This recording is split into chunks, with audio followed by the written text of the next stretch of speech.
ইনশাআল্লাহ। আমাদেরকে বিগত দিনগুলোতে শুধু উন্নয়নের গল্প শোনানো হয়েছে। উন্নয়নের গল্পে একটা দৃষ্টান্ত আমরা দিয়ে থাকি। কেমন উন্নয়ন? বলে যে বাংলাদেশের আয় বেড়ে গেছে। কিভাবে আয় বাড়লো? বলে যে মাথা পিছু আয় বেড়েছে, পার ক্যাপিটা ইনকাম। 2025-24-25 অর্থ বছরে বাংলাদেশের মানুষের মাথা পিছু আয় হলো $2,820।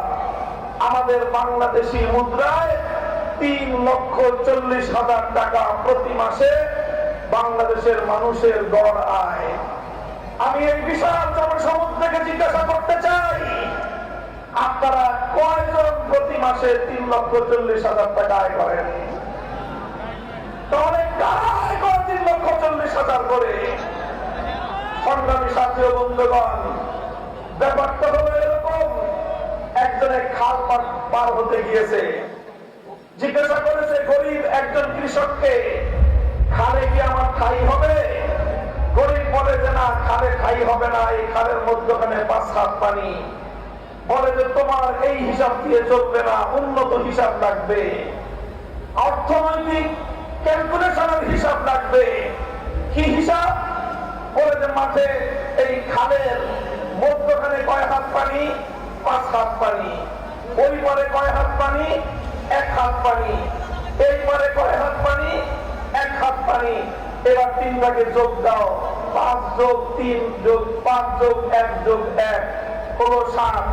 3 জায়গা থেকে স্যাম্পল নিয়েছো, এবার 7 কে 3 দিয়ে ভাগ দাও, গড় পানি দাঁড়ালো 2.5 হাত। বলে যে অর্থনীতির হিসাব বলে যে খালে গড় পানি আছে 2.5 হাত, সুতরাং 2.5 হাত পানি যেহেতু গড়ে আছে, এই খাল পার হওয়া সম্ভব। আমি আপনাদেরকে জিজ্ঞাসা করতে চাই, এই গড় হিসাব করে যদি কেউ খাল পার হতে যায়, 5 হাত পানিতে তার ঠাই হবে? ওই 5 হাত পানিতে গিয়ে সে নিশ্চিত ডুবে মরবে।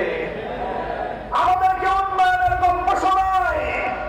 বাংলাদেশ থেকে লক্ষ লক্ষ কোটি টাকা দুর্নীতি করে দুর্নীতিবাজদের আকাশ চুম্বি আয়, সাধারণ মানুষের নাভিশ্বাস ওঠা, দারিদ্র সীমার নিচে বসবাস করা সেই জনতার আয়ের সঙ্গে গড় হিসাব করে পার ক্যাপিটা ইনকাম দিয়ে মাথা পিছু আয় দিয়ে বাংলার মানুষকে বারবার ধোঁকা দেওয়া হয়েছে, প্রতারণা করা হয়েছে।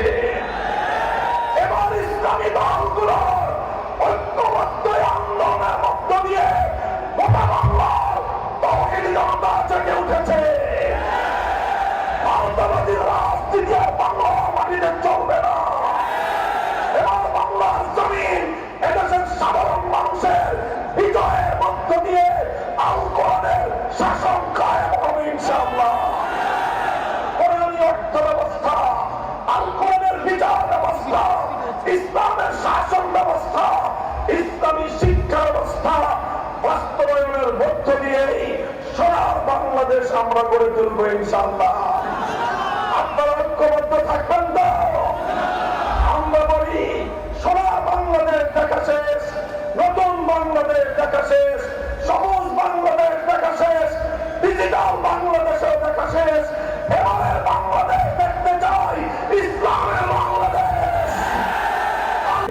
এখন থেকে ঐক্যবদ্ধ ভাবে আগামী জাতীয় নির্বাচন এবং গণভোটে হাওয়াকে বিজয়ী করবার জন্য ময়দানে নেমে পড়বো ইনশাআল্লাহ। আমরা নাসরুল্লাহ ওয়া ফাতহুল কারীম ওয়া আখিরু দাওয়ানা।